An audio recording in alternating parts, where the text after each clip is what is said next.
ನಮಸ್ತೆ, welcome back to my channel. ಏನು ತೋರಿಸ್ತಾ ಇದ್ದೀನಿ ಅಂತ ನೋಡ್ತಿದ್ದೀರಾ? ಹುರುಳಿಕಾಳು ಹಪ್ಪಳ ಕೇಳಿದ್ದೀರಲ್ವಾ? ಅದನ್ನು ಮನೆಯಲ್ಲೇ ಇಡೀ ಒಂದು ವರ್ಷಕ್ಕೆ ಆಗುವಷ್ಟು ಮನೆಯಲ್ಲೇ ತಯಾರಿಸ್ಬೋದು. ಅಂದರೆ ನೀವು ನಂಬ್ತೀರಾ? ಮತ್ತು ನೀವೆಲ್ಲ ಔಟ್ಸೈಡ್ ತೊಗೊಂಡು ಬಂದು ತಿಂದಿರ್ತೀರಾ. ಈ ರೀತಿ ಮನೆಯಲ್ಲೇ ಮಾಡೋದು ಹೇಗೆ, ಊರಲ್ಲಿ ಅಮ್ಮ ಮಾಡ್ತಾರೆ, ಅದನ್ನು ವಿಡಿಯೋ ಮಾಡ್ಕೊಂಡು ಬಂದಿದ್ದೆ, ತೋರಿಸ್ತಾ ಇದ್ದೀನಿ. ಇಲ್ಲಿ ಮೊದಲಿಗೆ ಹುರುಳಿ ಬೇಳೆ ಬರುತ್ತೆ, ಅಂಗಡಿನಲ್ಲಿ ಕೇಳಿದ್ರೆ ಕೊಡ್ತಾರೆ. ಅದ್ರ ಬೆನ್ಸಿಪ್ಪೆ ಎಲ್ಲ ತೆಗೆದು ನೆನೆಸಿ ಮಿಲ್ಲಿಗೆ ಹಾಕಿರ್ತಾರೆ. ಅದು 7 kg ಅಷ್ಟು ನಾನು ಹುರುಳಿ ಬೇಳೆನ ತಗೊಳ್ತಾ ಇದ್ದೀನಿ. 7 kg ಹುರುಳಿ ಬೇಳೆಗೆ ಇದನ್ನು ನೆನೆಸಿ ಮಿಲ್ಲಿಗೆ ಕೊಟ್ಟಾಗ ಅದ್ರದ್ದು ಮೇಲ್ಗಡೆ ಇರೋ ಸಿಪ್ಪೆನೆಲ್ಲ ತೆಗೆದಿರ್ತಾರೆ. ಅದೇ ಹುರುಳಿ ಬೇಳೆ. ಹುರುಳಿಕಾಳು ಕೇಳಿದಿರಲ್ಲ, 7 kg ಹುರುಳಿ ಬೇಳೆಗೆ 3 kg ಉದ್ದಿನಬೇಳೆ. ಯಾವುದು ಬೆನ್ಸಿಪ್ಪೆ ಇರಬಾರ್ದು. ಸಿಪ್ಪೆ ಇದ್ದರೆ ಕಲರ್ ಚೇಂಜ್ ಆಗುತ್ತೆ ಅಂದ್ಬಿಟ್ಟು ಈ ರೀತಿ ಸಿಪ್ಪೆ ಇಲ್ಲದೆ ಇರೋದೇ ತರಬೇಕು. 3 kg ಉದ್ದಿನಬೇಳೆ ಹಾಕಿ ನಂತರ 3 kg ತರಣಿಬೇಳೆ ಮೀನ್ಸ್ ಅಲಸಂಡೆ ಕಾಳು ಅಂತ ಕೇಳಿದಿರಲ್ಲ, ಅದು ಕೂಡ ಬೇಳೆ ಸಿಗುತ್ತೆ ಅಂಗಡಿನಲ್ಲಿ. ಇದಕ್ಕೆ 100 ಗ್ರಾಮಷ್ಟು ಕಾಳು ಮೆಣಸು ಹಾಕಬೇಕು. ಮೆಣಸು ಎಷ್ಟು ಹಾಕ್ತೀವಿ ಅಷ್ಟು ಚೆನ್ನಾಗಿರುತ್ತೆ. ಇದನ್ನು ಚೆನ್ನಾಗಿ ಮಿಕ್ಸ್ ಮಾಡ್ಕೊಳ್ಳಿ. ಮಿಲ್ಲಿಗೆ ಕೊಡಬೇಕು. ಇದನ್ನು ಮಿಷಿನಿಗೆ ಕೊಟ್ಟು ಮಿಲ್ ಮಾಡಿಸ್ಬೇಕು. ನುಣ್ಣಗೆ ಚಪಾತಿ ಹಿಟ್ಟೆಲ್ಲ ಮಾಡಿಸ್ತೀವಲ್ಲ ಹಾಗೆ. ನಂತರ ಅದನ್ನು ಕ್ಲೀನ್ ಮಾಡಿ ಈ ಥರ ಒಂದು ಬಟ್ಟೆ ಮೇಲೆ ಅಥವಾ ಚಾಪೆ ಮೇಲೆ ಹರಡ್ಕೋಬೇಕು. ಹರಡ್ಕೊಂಡ ನಂತರ ಇಲ್ಲಿ ನಾನು ಖಾರದ ಪುಡಿನ ಹಾಕ್ತಾಯಿದ್ದೀನಿ. 1/4 kg ಖಾರದ ಪುಡಿ ಹೇಗಿರಬೇಕು, ಉರಿಬಾರ್ದು. ಹಸಿ ಮೆಣಸಿನ್ಕಾಯಿನ ಕುಟ್ಟಿ ಪುಡಿ ಮಾಡಬೇಕು, ಇಲ್ಲ ಮಿಕ್ಸಿನಲ್ಲಿ ತರಿಯಾಗಿರಬೇಕು. ಇದು ತುಂಬ ಫೈನ್ ಪೌಡ್ರ್ ಆಗಬಾರ್ದು, ತರಿಯಾಗಿರಬೇಕು, ಹಸಿ ಆಗಿರಬೇಕು, ಹುರಿದಿರಬಾರ್ದು. ಇದನ್ನು ನೀವು kg ಲೆಕ್ಕದಲ್ಲಿ ಹಾಕೋದಾದರೆ 1/4 kg ಹಾಕ್ಕೋಬೋದು. ಇಲ್ಲ ನೀವು ಇಡೀ ಲೆಕ್ಕದಲ್ಲಿ ಹಾಕ್ತೀನಿ ಅಂದರೆ ಎಷ್ಟು kg ಇದೆ, 7 + 3 + 3 ಅಂದರೆ ಅಲ್ಲಿಗೆ 13 kg ಆಗುತ್ತೆ. 13 kgಗೆ ನಾವು ಖಾರದ ಪುಡಿನ ಫುಲ್ ಹಿಡಿ ಲೆಕ್ಕದಲ್ಲಾದರೆ 14 - 15 kg ನಮ್ಮ ಖಾರಕ್ಕೆ ಅನುಗುಣವಾಗಿ ಎಷ್ಟು kg ಇದೆ ಅಷ್ಟು ಇಡೀ ಹಾಕ್ಕೋಬೋದು. ಖಾರ ಕಮ್ಮಿ ತಿಂತೀನಿ ಅನ್ನೋರು ಸ್ವಲ್ಪ ಖಾರವಾಗೇ ಇರಬೇಕಾಗತ್ತೆ ಹಪ್ಪಳ ಬಂದು.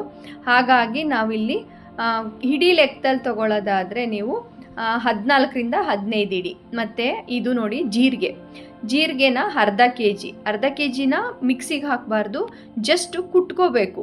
ಹೆಂಗೆ ಅಂದರೆ ಕುಟ್ಕೊಳ್ಳಿಲ್ಲ ಅಂದರೂ ಪರವಾಗಿಲ್ಲ, ಹಾಗೆ ಡೈರೆಕ್ಟ್ ಹಾಕ್ತೀನಿ ಅಂದರೂ ಪರವಾಗಿಲ್ಲ. ಮಿಷಿನಲ್ಲಿ ಕಲಿಸ್ಬೇಕಾದ್ರೆ ಸ್ವಲ್ಪ ಪೀಸ್ ಆಗುತ್ತೆ ಅದು. ಅದನ್ನು ನಾನಿಲ್ಲಿ ಅರ್ಧ kgನ ಹಾಕ್ತಾಯಿದ್ದೀನಿ. ಅದನ್ನು ಅಷ್ಟೇ ಹಿಡಿ ಲೆಕ್ಕದಲ್ಲಿ ಬೇಕಾದರೂ ನೀವು ಕೌಂಟ್ ಮಾಡಿ ಹಾಕ್ಕೋಬೋದು.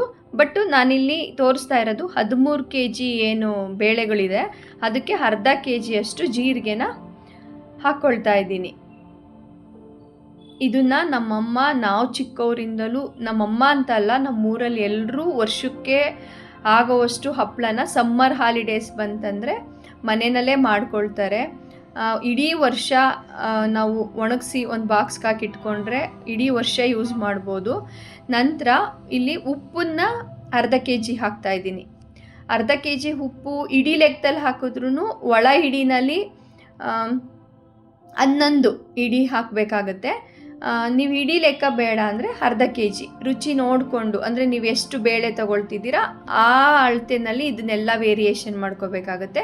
ನೀವು ಇಡೀ ಲೆಕ್ಕದಲ್ಲಿ ಉಪ್ಪು ಹಾಕ್ತೀನಿ ಅಂದರೆ ಒಳ ಇಡಿನಲ್ಲಿ 13 kgಗೆ 11 ಇಡಿ ಹಾಕಬೇಕಾಗತ್ತೆ. 11 ಮತ್ತು ನಾವು ನೋಡಿಕೊಂಡು ಸ್ವಲ್ಪ ಹಾಕಬೇಕಾಗ್ಬೋದು. 11 ಇಡಿ ನಾವಿಲ್ಲಿ ಹಾಕಿದ್ದೀವಿ 13 kgಗೆ. ನಿಮಗೆ ಈಗ 10 kg ಅಥವಾ 5 kg ಮಾಡ್ಕೊತೀನಿ ಅಂದರೆ ನೀವು ಅದನ್ನು ನೋಡಿಕೊಂಡು ಇವೆಲ್ಲ ವೇರಿಯೇಷನ್ ಮಾಡಬೇಕಾಗತ್ತೆ. ಈಗ ಅಡುಗೆ ಸೋಡಾ 1/4 kg ಅಷ್ಟು ಅಡುಗೆ ಸೋಡಾ. ನಾನು ತೋರಿಸ್ತಾ ಇರೋದಿಲ್ಲಿ 13 kg ಬೇಳೆ ಅಂದರೆ 7 kg ಉಳ್ಳಿಬೇಳೆ, 3 kg ಉದ್ದಿನಬೇಳೆ, 3 kg ತರಣಿಬೇಳೆ ಸೇರಿಸಿರೆ 13 kg ಆಗುತ್ತಲ್ಲ. 13 kgಗೆ ಇಷ್ಟು ಪ್ರಮಾಣಗಳನ್ನ ಹಾಕ್ತಾಯಿದ್ದೀನಿ. ನೀವುಗಳು ನೋಡಿಕೊಂಡು ಹಾಕ್ಕೋಬೋದು. ಇದನ್ನು ನಾವು ಸಣ್ಣ ಹುಡುಗರಿಂದ ನಮ್ಮಮ್ಮ ಮಾಡೋದು ನೋಡ್ಕೊಂಡು ಬಂದಿದ್ವಿ.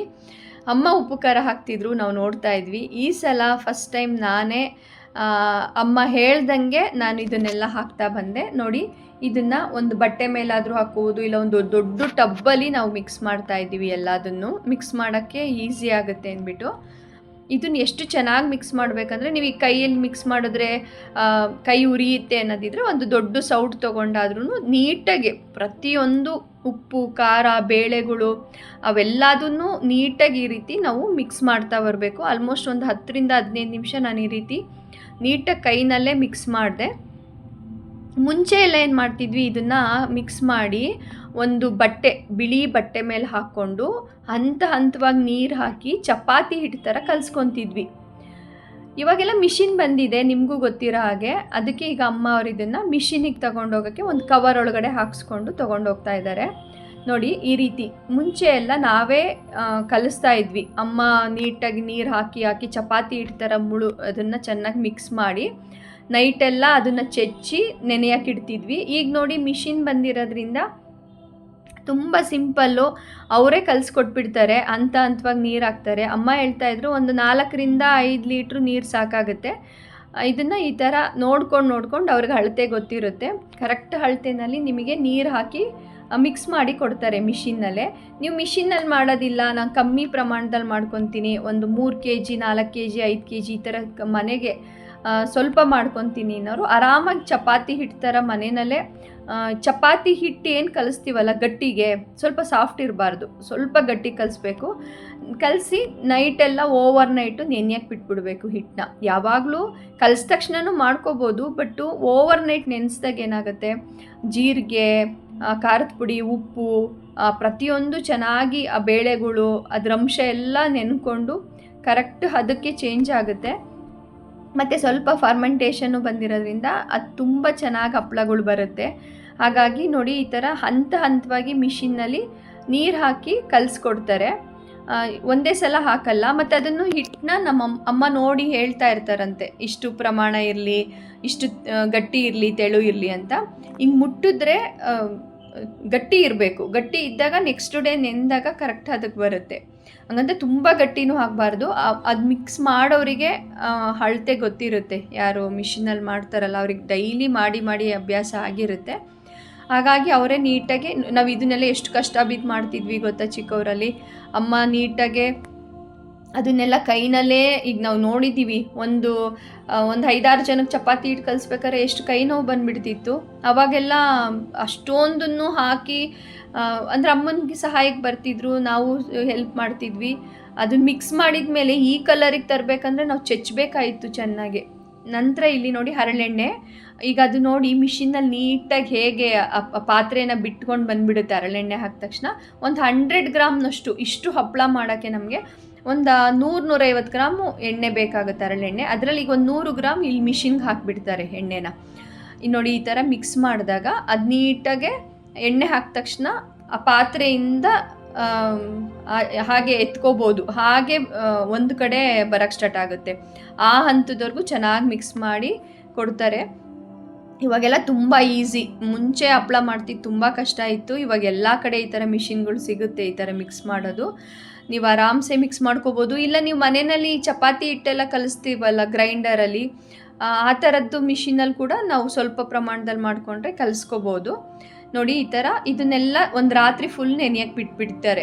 ಈಗ ತೊಗೊಂಡು ಬಂದಿದ್ದನ್ನು ಒಂದು ಕವರ್ಗೆ ಹಾಕ್ಸ್ಕೊಂಡು ಬರ್ತಾರೆ. ನೋಡಿ ಈ ಥರ ಎಣ್ಣೆ ಹಾಕಿದ ತಕ್ಷಣ ಒಂದು ಕಡೆ ಎಲ್ಲ ಪಾತ್ರೆಯಿಂದ ಎಷ್ಟು ಚೆನ್ನಾಗಿ ಬಿಟ್ಕೊಂಡು ಬಂತಲ್ಲ, ಇದನ್ನೊಂದು ಕವರಲ್ಲಿ ಹಾಕ್ಸ್ಕೊಂಡು ಇರ್ತಾರಲ್ಲ, ಆ ಕವರ್ಗೆ ಹಾಕ್ಸ್ಕೊಂಡು ಬರ್ತಾರೆ.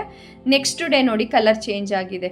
ಅದು ಒಂಥರ ನೆನ್ಕೊಂಡು ಇಟ್ಟು ಆಮೇಲೆ ಇದನ್ನು ಬೆಳಗ್ಗೆ ಎದ್ದು ಸ್ವಲ್ಪ ಈ ಥರ ಚೆಚ್ಚಬೋದು. ಇಲ್ಲ ನೀವು ಹಾಗೇ ಶೇಪ್ ಮಾಡ್ತೀನಿ ಅಂದರೂ ಮಾಡ್ಬೋದು. ತುಂಬ ಏನು ಚೆಚ್ಚಿಸ್ಕೊಳ್ಳಲ್ಲ, ಸುಮ್ಮನೆ ಅದನ್ನೊಂದು ಶೇಪಿಗೆ ತರೋಕ್ಕೋಸ್ಕರ ಈ ಥರ ಚೆಚ್ಚಿಬಿಟ್ಟು ಮತ್ತು ಒಂದು ಚಾಕು ಸಹಾಯದಿಂದ ಈ ರೀತಿ ಕಟ್ ಮಾಡ್ಕೊಳ್ತಾ ಇದ್ದಾರೆ. ಕಟ್ ಮಾಡಿ ನಂತರ ಇದನ್ನು ಒಂಥರ ಬತ್ತಿ ಥರ ಒಸಿಬೇಕು. ಬತ್ತಿ ಥರ ಹೊಸ್ತು ನೀವು ನೋಡ್ತಿರ್ಬೋದು ಇಷ್ಟು ಲಾಂಗ್ ಪ್ರೋಸೆಸ್ ಇರುತ್ತಾ ಅಂತ.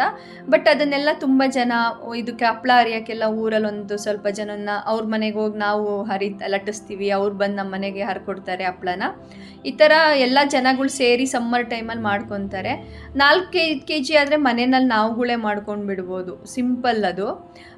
ನಿಮಗೆ ನೋಡೋಕೆ ಇದು ಇಷ್ಟು ಲಾಂಗ್ ಪ್ರೋಸೆಸ್ ಅನಿಸ್ಬೋದು, ಬಟ್ಟು ಇಡೀ ವರ್ಷ ನಾವು ಊಟದ ಟೈಮಲ್ಲಿ ಬಿಸಿ ಒಂದು ಕ್ರಿಸ್ಪಿ ಹಪ್ಪಳಗಳ್ನ ನಾವು ರೆಡಿ ಮಾಡ್ಕೋಬೋದು. ನೋಡಿ ಈ ಥರ ಉಂಡೆಗಳನ್ನ ರೆಡಿ ಮಾಡಿ ನಂತರ ನಿಮಗೆ ಗೊತ್ತಲ್ಲ ಪೂರಿ ಎಲ್ಲ ಪ್ರೆಸ್ ಮಾಡ್ತೀವಲ್ಲ, ಆ ಥರದ್ದು ಪ್ರೆಸ್ಸಲ್ಲಿ ಒಂದೇ ಸಲಕ್ಕೆ 1 ಹಾಕ್ಬೋದು, 3 ಹಾಕ್ಬೋದು, 2 ಹಾಕ್ಬೋದು. ಈ ಥರ ಪ್ರೆಸ್ ಮಾಡಿ ನೋಡಿ. ಪ್ರೆಸ್ ಮಾಡಿದಾಗ ಆಲ್ಮೋಸ್ಟು ಇಷ್ಟು ಅಗಲ ಆಗುತ್ತಲ್ಲ, ಅದನ್ನು ಈ ರೀತಿ ಲಟ್ಟಿಸ್ತಾ ಇರೋದು. ಅದನ್ನು ನಾನೇ ಲಟ್ಟಿಸ್ತಾ ಇರೋದು.